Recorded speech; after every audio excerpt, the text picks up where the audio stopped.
All right, you ready? Okay. I think to give you just the most practical,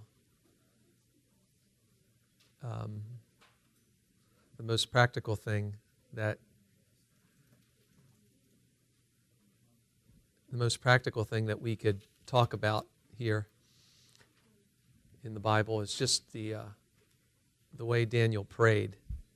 He's like very burdened for his people, and this happens toward the end. It says here, we know that earlier he set his face toward Jerusalem. In chapter 9 it says, I set my face toward the Lord God, verse 9, chapter 3, and made request by prayer and supplications, fasting and sackcloth. I prayed to the Lord my God and made confession. He confesses the sins of the people, confesses for the people. Daniel is like coming before the Lord and just bringing this. In chapter 10, though, we see something. Daniel is on his face. It's in the 3rd year of Cyrus, the king of Persia. A message was revealed to me. And the message was true, but appointed time was long. So he's saying like the message he got, he understood that this was like coming for it wasn't going to happen for a long time. And he was, he laid on his face, he mourned. It says he mourned. The vision that he got was so powerful that he mourned for so many days. Great terror he fell upon him. And then suddenly it says, verse 10, a hand touched me, which made me tremble on my knees and the palms of my hands. And he said, O Daniel, man greatly beloved, understand the words that I speak to you. Stand upright, for I have now sent to you. While he was speaking this word to me, I stood trembling. So that's the first thing. Okay, he set his face to the Lord God. Number 2 here, the angel that came to him, the angel Gabriel that came to him, said, you are greatly beloved. That's the first announcement to him. This ministry of angels to us, and this ministry that Daniel received from God. Man greatly beloved. And then the next part that we need to recognize is, then he said to me, do not fear, Daniel, for from the first day that you set your heart to understand and humble yourself before your God, your words were heard, and I have come because of your words. I have come because of your words. So this is probably the most powerful example in the Bible of what happens when we pray. It's like, and the angel here explains. In Job, we don't get like such an explanation. And for whatever reason, God chooses not to give an explanation why Job was allowed to suffer that way. But here, Daniel was suffering. We don't know how long Job's suffering was. Some say a couple of years, some say 9 months. It's not very. But here it says it was 21 days. And the angel touched him and said, you are a man greatly beloved. And then the angel was very clear. The first day that you set your heart to understand, the first day that you humbled yourself before your God, your words were heard. The first day. The answer may not have come for these seasons. And the angel goes on to talk about like the spiritual warfare, and there's a principle here, the spiritual warfare and the resistance that the angel himself encountered in trying to come to Daniel. He was resisted by the satanic forces that were controlling Babylon at that time. But the angel got there eventually, but he wanted it to be very clear. The first day that you set your heart after God, the first day that you spoke these words, they were heard, and I was sent. So I think that's really like, if there's one thing that you could take from the book of Daniel, like there's a lot in here, you could study it. A lot of people like go crazy. Prophecy is like it's honey in your mouth and bitter in your belly. If you have the right kind of spirit about it, we love the taste of it, And a lot of people never get beyond that taste. They love the candy. It's like prophecy is candy. It's like we know when Jesus is coming. We have it all figured out. And if you just taste it and you don't swallow it, like you don't get the bitter belly, And why is the bitter belly important? Because there's destruction and devastation that's coming. It's like we should not have a good stomach about the way things are coming. Jesus wept over Jerusalem. God weeps for the world. He understands that. So prophecy is like very tasty to us. It's like really we get it on our tongue, and a lot of people, that's why I'm saying you got to be very wise when you listen to some of those things. And the internet has made it explosive. Like you can read all kinds of things, and you get this background story, and this is happening. Do you know that this is happening in Iran and Iraq and everything like that? Some of it's probably true, some of it maybe not so true, But really, the thing to understand is that when you hear these kind of things, think about it, allow God to move in your heart, and you should be like moved inside. So when you taste prophecy, when you taste the truth like this, when you taste the truth of things to come, yes, it's going to be sweet. We have an idea of what's coming, but we should really be sick to our stomach about the nature of Satan and what he's going to do to people. It's like, that is going to be, we're going to talk, we'll see that in a couple minutes. But like when Jesus returns from the sky and the people see it, Israel will weep like they are mourning for a firstborn son. It will not be a great celebration right away. Israel will recognize that was the one that was rejected in John 19. And if we hadn't rejected him, how much bitterness and defeat could we have avoided? So God will be healing those people. And that's one of the reasons why there's going to be this 1,000-year millennium. It's going to take some years for Jesus to minister to these people of Israel. It's going to take some years for them to come to understand that. And it's like, well, they've been out of order for all these years. And then when the millennial reign comes and Jesus is their king, they're going to have to, we as the church will be serving on the planet, and the people of Israel will also have their place and their reign, but God will be executing things and demonstrating things to them, and it's going to take some time. It's going to take some time for that to be understood. Why does he need this period of time to reign and to give Israel its reign? To fulfill prophecy and also to heal the people from their devastation. It's going to be, just think about that. Just think about, they rejected the true king, and how much did that affect them? So, all right. So here's the last point here. What do we need to know? This is what we need to know about Daniel, from Daniel. The wisdom and might of God is over everything. It's over all. So, and God will, when you think about evil, God will allow it to proceed its direction, its full development until its ultimate destruction. Evil will make its bed, and it will lie in it. That's it. And then God rules to bring good to its full development and ultimate victory. So these are the three things that you really need to know that Daniel should teach you, that Daniel should teach us. Wisdom and might of God is over all. Next. Why? There's a reason for it. The reason we need to know this is that God's government is persistent, and it's important that we must see his purpose of grace behind all things. We have to see that his purpose of grace is behind all things. And you know what? Another thing, God's wisdom is only revealed through his own. Like, that's a powerful thing to think about as members of his church. God does not reveal wisdom through people who aren't his. They may say things that are true, and we may hear some things that are true from them. And we see that in the Bible. Heathen people say some things that are true. But the real wisdom of God only comes from his own. And you are his own. I am his own. So, okay, what do we need to do? So this is the thing that we need to do. Condition our hearts and minds with Bible convictions like Daniel and the Hebrew boys here. Will there be a furnace of fire for us? Used to think that would be impossible, but not so sure it's impossible anymore. The man in Iran, the pastor in Iran from Iowa, sentenced to 8 years or 7 years or something in a Iranian jail, which they're saying that's mercy because they threatened to execute him, Recognize that we are beloved of God, and then love our neighbors as we love ourselves. So that's the one thing. All right. Last.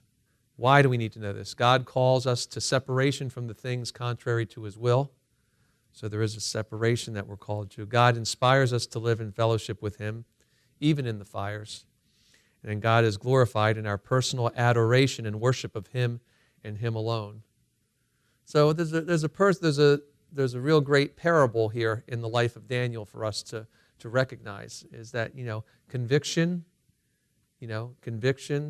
and prayer and this consistency in these things is going to result in something, and where God is going to be glorified. Our adoration of God will be revealed to people, and when we worship him and him alone, it's like trying to have an open mind about certain things is not necessarily a good thing.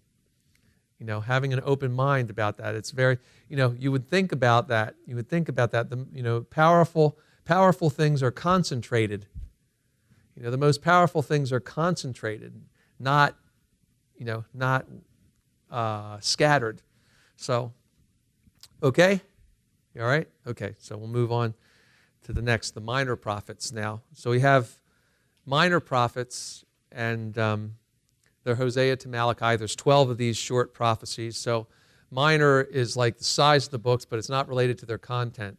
I like to think that these guys maybe were a little bit more in trouble than these other prophets. They didn't have so much time to write, but they deal with major issues, even though they're minor. So the first 4 major prophets express the king, pretty much Jesus Christ, and then we see that at the end of Daniel, we see Jesus Christ is.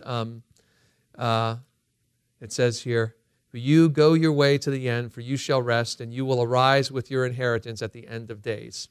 So the end of days shall come, and there will be a king, and Daniel and all those who serve him will be a part of that. So that's the first part. These first 4 books, these first 5, since Lamentations is split from Jeremiah, these first 4 prophets, they express this king, the idea of the king. But now we're getting into the kingdom of Israel, and its relationship to the other kingdoms. Like here we get some definite instruction on how God will deal with the other nations. So the first minor prophet is very telling the way it comes across. It's Hosea. And, Hosea is, it tells us who he is. It says here's the son of Beeri in the days of Uzziah, Jotham, Ahaz, and Hezekiah. So he was also alive, apparently, at the time of Isaiah, in the days of Jeroboam, the son of Joash, the king of Israel. So Israel was not destroyed yet either. The northern kingdom was still an entity at that point. So Hosea is like kind of interesting. This name is like another form of Jesus. Joshua, Yeshua, Hosea. Yahweh is salvation. So, but this is the story here. This is one of those things, one of those stories where God instructs the prophet to do something that seems out of character with holiness. He's instructed to marry a woman that's going to become a prostitute. So he is going to take a wife of harlotry, it says here. The Lord began to speak to Hosea, verse 2, and the Lord said to Hosea, "Go take yourself a wife of harlotry and have children of harlotry, for the land has committed great harlotry by departing from the Lord." So we're going to see this picture. This is what is harlotry. It's departing from the Lord. So the theme of this is that return to the Lord in spite of your sin. And towards the end of this, it says, chapter 6, verse 1, "Come, let us return to the Lord, for he hath torn, he will heal up. He has smitten, he will bind us up." So the message of this is that in spite of your identity was that you were my wife. That's what God is saying to Israel. Hosea is God in the picture, and Gomer is Israel in the picture, Judah, Israel. And God is saying to them, I know that this is in your heart. I know that you're going to be idolatrous. I know this, and I want to call you back to myself. I want to bring you back to myself. So this word in these chapters of Hosea return 15 times. Ephraim. Now this is, Ephraim is a reference to the northern kingdom. This is in reference to the northern kingdom. So little review. Remember, after Solomon died, there was a split. There was a civil war and a civil separation. And two kingdoms emerged from that. Israel was one large nation. And then after this civil dispute that happened under Rehoboam and Jeroboam, these two kings, a group of tribes in the north, to the north of Jerusalem, became one nation, and the tribes of Judah and Levi and Benjamin became another nation, the southern kingdom. So Israel is the northern one, and also it's referred to as Ephraim. So God is speaking here, these messages. Look at the time frame. Look at the time frame here. The time frame is 675 to 725. These are the last years of the northern kingdom. Assyria, the Assyrian Empire, will come and capture the northern kingdom, Israel, and they will be no more. They will be scattered until the days of Ezekiel, when God will gather them all back. So Ephraim, why is Ephraim was the largest tribe, the dominant tribe in this northern kingdom. So God, so in the Bible we have this reference. There's different names for different, like Jerusalem is sometimes called Ariel, and Judah, and let's see, what else does he call them? Jeshurun. This is another name that God uses. Sometimes some of these names have endearment. And then backsliding in this chapter, this word occurs 3 times. All right? Okay. So 3 children. So this whole living, this whole living illustration continues in Hosea's life, and he has a marriage and he has 3 children. And these names are really an indication of the spiritual history of Israel. Jezreel is the first one. God will sow. God will sow. And this is God will plant his seeds of judgment. God will plant his seeds of judgment in the situation. The next name, can you imagine that? They're naming you these things. This would be maybe a bad name for you to have. Lo Ruhama, no mercy. No mercy. No mercy. So this is the situation of Israel today, really. They are without mercy. God is providentially guiding the Jewish nation. They are enjoying, but they are not enjoying the mercies of God that they enjoyed before, And so Jezreel, God will sow. Lo Rahama. I hope that's a woman. Is that a woman? No. And then her name, it's a daughter. Her name. And then the last one was Lo Ami, not my people. God rejected. God would, there's going to be the temporary rejection, the relationship. So this is there's a principle in the New Testament on quenching the Spirit, grieving the Spirit. God has been grieved, and so, God is not relating to Israel in the way that he wants to, that he desires to, and he's allowing this progression until they finish their transgression. They are, I think what is Israel right now? What would you say it is? It is a democratic nation in some sense. It's still a religiously based democratic nation, and it is a part of the process. They are looking for their identity, but they are not looking for their identity in terms of the identity that God defined for them in the first books of the Bible.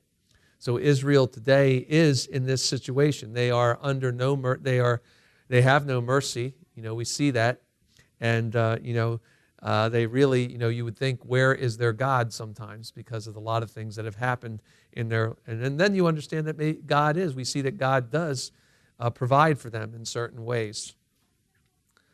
All right. Okay. All right, so let's talk about this a little bit. What comes to your mind when you think of adultery? Cheating. What? William? Yeah, that's a good one. Someone that takes something that's not theirs. That's a good one. All right, so what do you think about when you think about prostitution? It's different. What do you think about prostitution? Dirty, defiling yourself? Yeah. Adultery is like, okay, you want another relationship because the relationship you're in isn't like it's wrong, but it's different than prostitution. Prostitution turns the relationship between the sex relationship into a business practice. So it's like difference, selling yourself. So adultery, prostitution. So what was happening here is Gomer, the wife of Hosea, was not only committing both sins. She was prostituting herself, and she was married. So she's living in she ran away and started giving herself away for money. So what comes to mind when you think of restoration? Pardon? Love. Love. That's the story, because it says that Hosea, after her career as a prostitute was winding down, Gomer was found in a slave market, and Hosea went and bought her back after she had been used by these other men. And that's really what, and God is saying that, both of these sins, these sexual sins, God is saying, you are not seeking to define your relationship with me, and then you are cheapening it by selling yourself for a cheap kind of experience. And this is what God is saying about religion. We heard the message on Sunday morning, maybe, if you were here, but there was a message from Isaiah chapter 44, about a man cuts down a log, he heats himself with part of it, he cooks his dinner with part of it, and then the last part of it he turns into an idol and he worships it. And that, we're looking at that and we're thinking, that's strange to us. How could that happen? But it's what God is saying. This is the same thing. You have this beautiful relationship with me, but then you leave it for something that you think is more satisfying, and then you even cheapen it further by just buying something that is thrilling rather than having something that is permanent. So a marriage covenant is permanent. Adultery fractures that covenant. Prostitution covenant is momentary. It's you pay the money, you get your time, and it's over. And it was a temple practice too. Some of these temple, great is Diana of the Ephesians. The Ephesian temple was a place of ritual prostitution. You come and pay your money, you have a ritual act of sex to worship Diana. All right? So that's for later in the semester, though. I don't want to get ahead of myself because I got, but Diana is this image that supposedly many-breasted image that fell from Venus, and so, that's, very, very pornographic imagery. Like I said, the Bible is has all these imageries about and it has all these imageries because of God's design and God's design for this relationship that He made in the garden for the husband and the wife. So all this imagery of departing and prostitution and adultery and these kind of imagery is important. He's trying to make a point about it. Okay.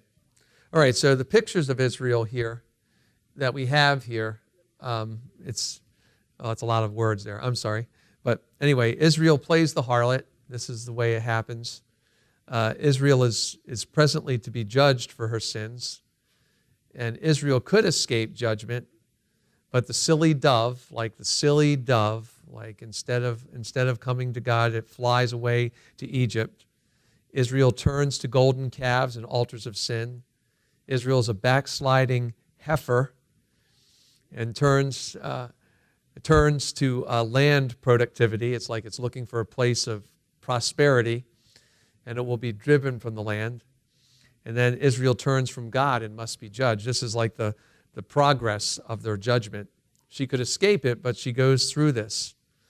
But Israel will turn from idols to God in the last days. That's the concluding part of this. Yes? A heifer is a cow. It's a cow. It's another word for a cow, female cow, a heifer. Yep, it's a certain kind of cow, I guess, right? Anyone know? Any farmers in the room? No, huh? Who? Any farmers in the room? A heifer. I don't know. It's a cow. All right. Okay, so here's a picture of Hosea. This is a piece of art this is from the Reformation. Something amazing happened during the Reformation. Like people started drawing really realistic pictures of like Bible. You know, there's no halos or anything over anyone's head. So this comes from the Reformation era in Germany. And the woman down here in the corner here is, why isn't that working? Oops. I don't know why my little red dot is not working, but it should be. Oh well, okay. But Hosea is redeeming her. Hosea is redeeming her from the slave market. She is wound up there after being used and abused in her prostitution. Now she's going to be brought back. So this is a message to Israel. God is speaking to, Hosea is a message to Israel. And the last thing, so what do we need to know from Hosea is that the relationship of marriage, it's perfectly pictures the relationship between God and his people. That's what God is trying to show here. The relationship of marriage perfectly pictures the relationship between God and his people. Love gathers the result of sin through suffering and bears it. So love, like you said, restoration. Love gathers the result of sin. So the result of sin put this woman, Gomer, in this slave market, but he bore the suffering and he gathered her back to himself. This is another thing. We need to know this, that judgment is the necessary result of sin. It's the necessary result of sin. And we are pardoned when we submit to love expressed in the grace of God. So it's really it's important for us to understand the point of the cross and the point of judgment and the point of justice that happened at the cross. It's not always, sometimes you hear this phrase saying, just as if I'd never sinned, to talk about justified. And I understand that, and that's maybe that's the way you're seen.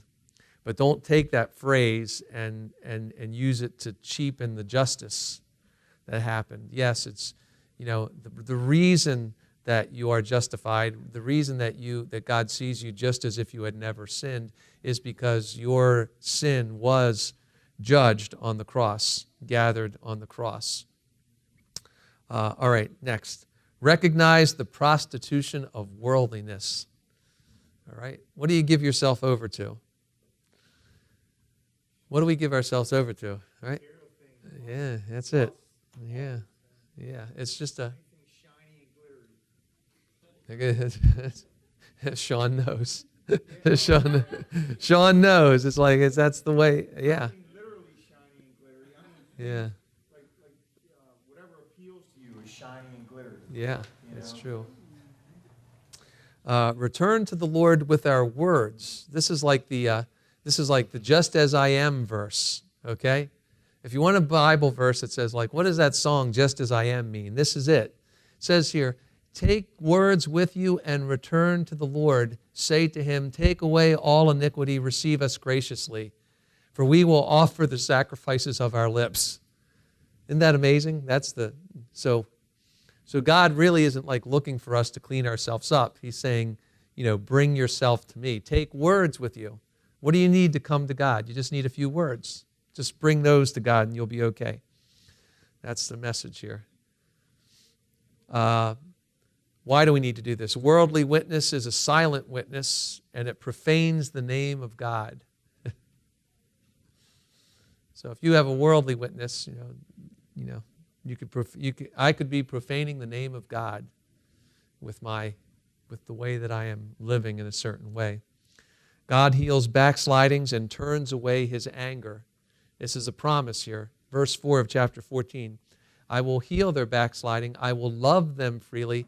My anger has turned away from him. I will be like the dew to Israel. He shall grow like the lily and lengthen his roots like Lebanon.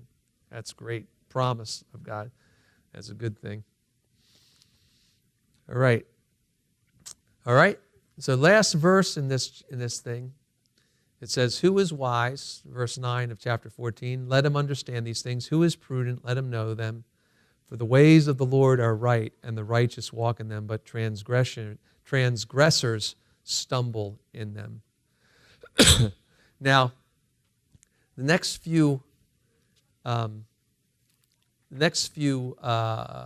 prophets, we're going to see that God is not just concerned with Israel and Judah, Israel, this people, but he is also concerned with the other nations. He has an idea of what's going on in them, and he has a plan to discipline them, and he sees that. Now, the first thing, the nation, God speaks to the nations like, okay, it could come up in our hearts like a question could be like, how does God communicate to these people? God has a witness to the nations, and these are it, not just our witness, but like creation is a witness to the nation, what they see. Psalm 19 is a good one to look at that. God declares his word. Traditional knowledge, like that's the thing. Like, let's talk about three. Let's talk about three things that you may say. Thank you. Thank you. That would be something. Help. And then the last statement would be, what do you need? Okay. Traditional knowledge, like, okay, now where did this come from? Who taught us how to thank?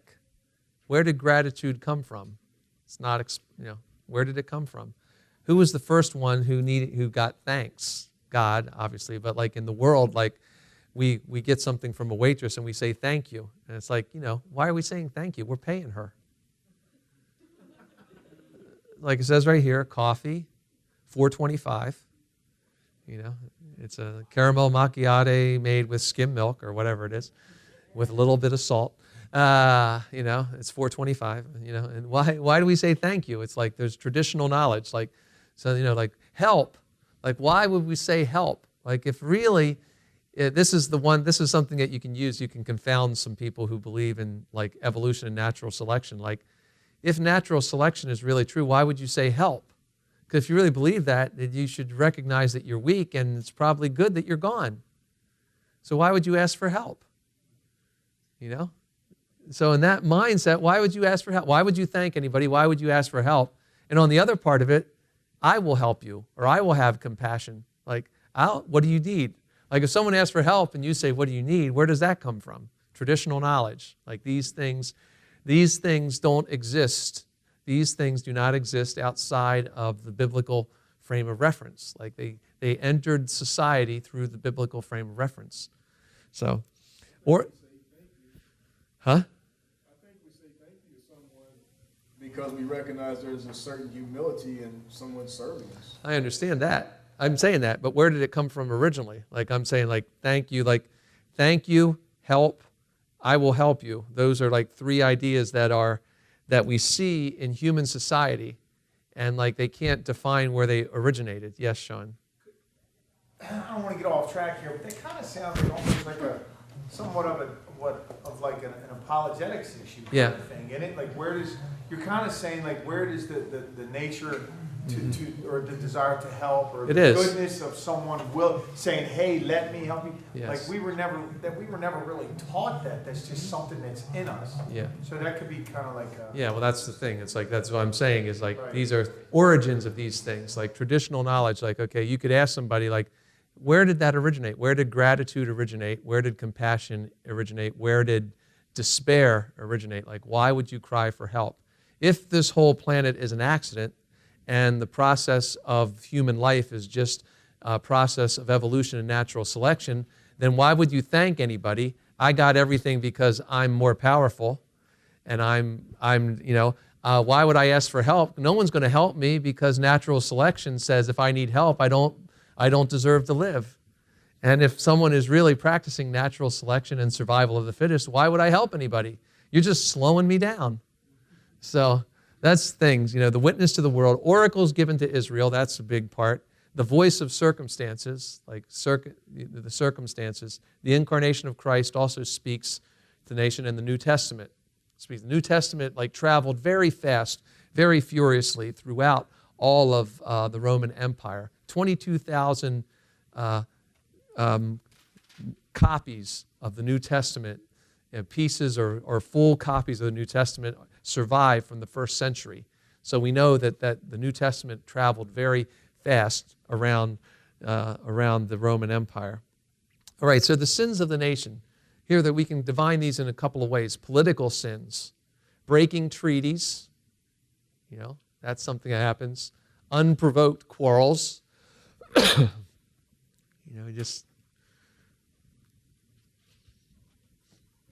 is another one. This is one that they accuse America of. Unprincipled expansion. Unprincipled expansion.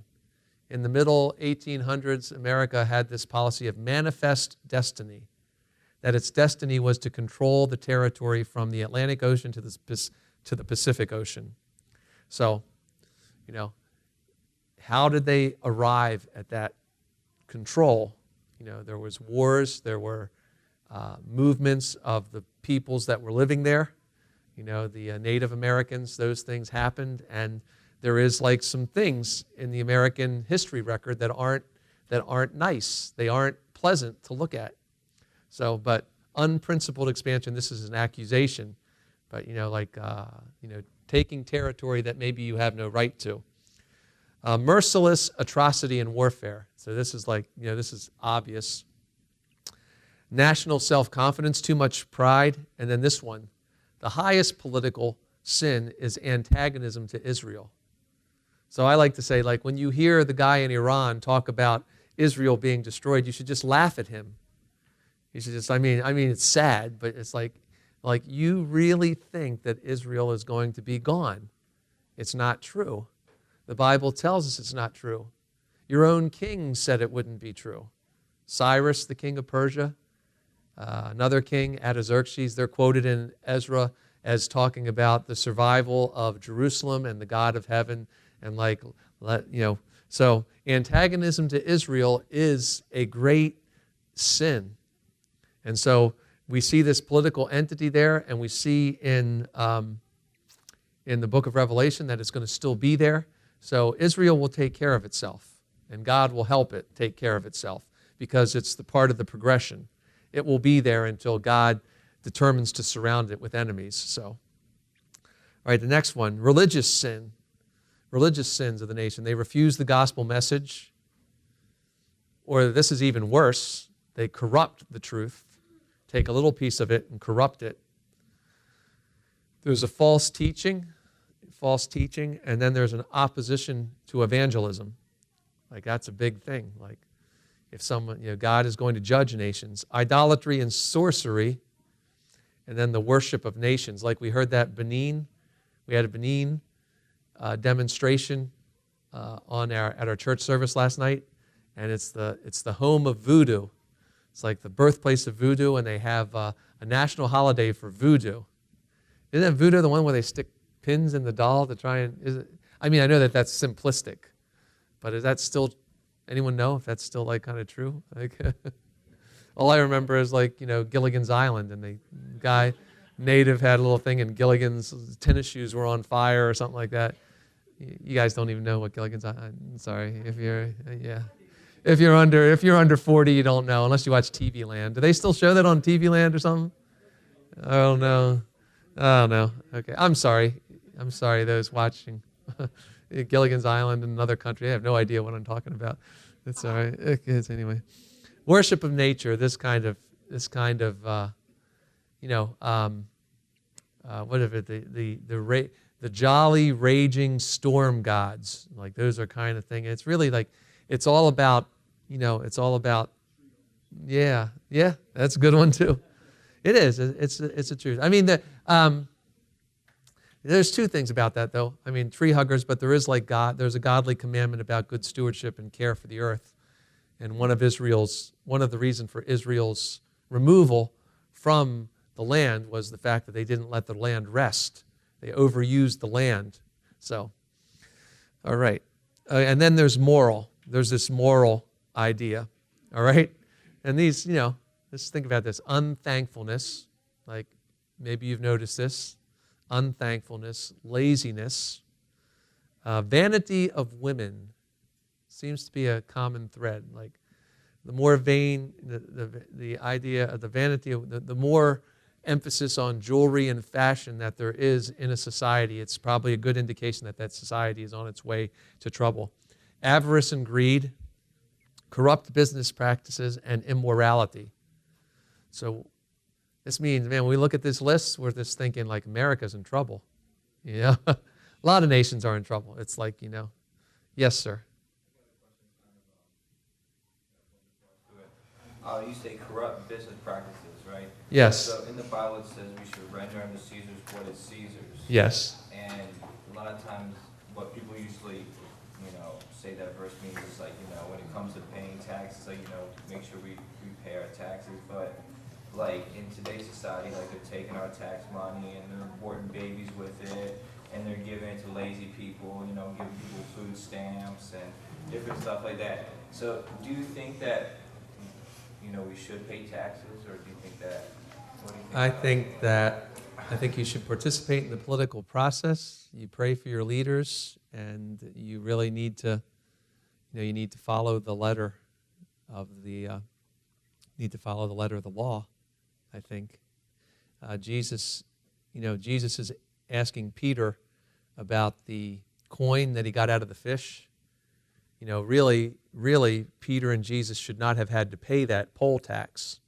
But Jesus said, so that we don't give offense, go throw a line in and and the first fish you bring out, you'll find a coin, and go pay the tax for me and for thee.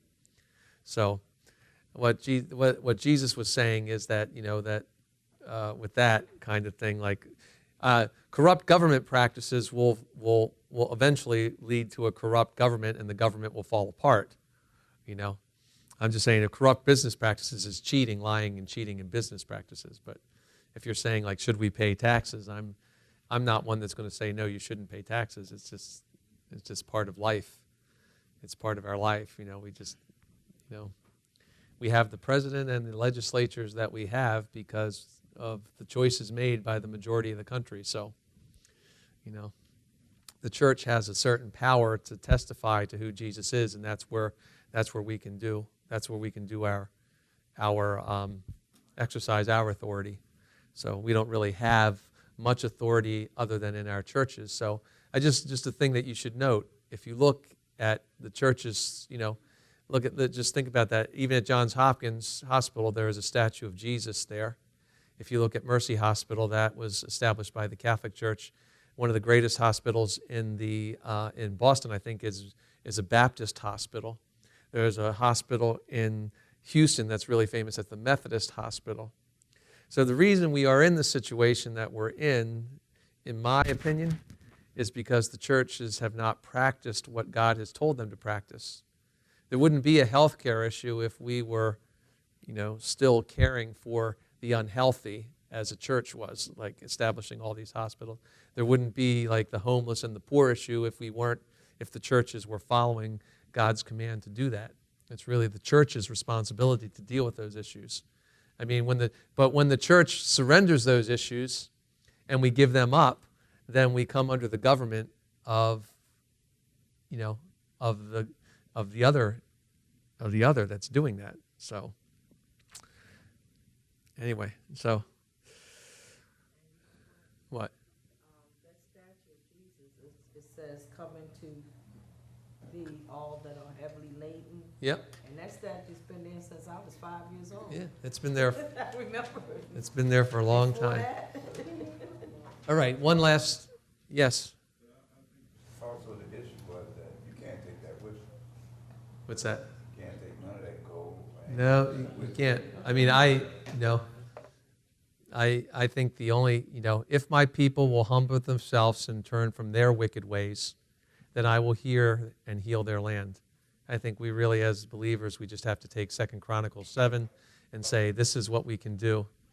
So we're the people of God. We have to ask God to examine our hearts and show our wicked ways and turn from them, and that'll thing. Okay, visitations of judgment. These are some things that happen. Drought and famine, storms and earthquakes, insect invasion and wild beasts, plagues and pestilence, plagues, flus, multiplication. I meant to scare you tonight. Unemployment, weak morale, limited freedoms and dictatorship, war, and then this final cycle, captivity, dispersion, and assimilation.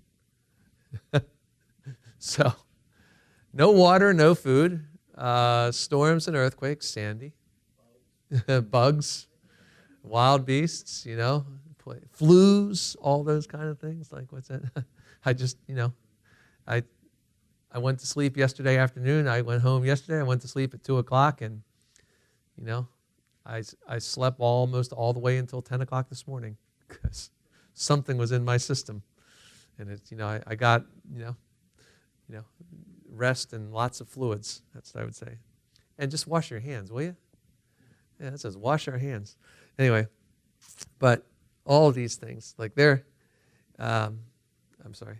Okay, so so these are the things that happen. Drought, famine, storms, earthquakes, these are the kind of things. So these are the visitations of judgment. God has a hand in these things. He's allowing these things to come in these certain places because of the foolishness of the people on the earth. So, all right, so take a break. We'll come back and look at Joel and a couple of other little books before we finish tonight. So, all right, you got 10 minutes. Thank you.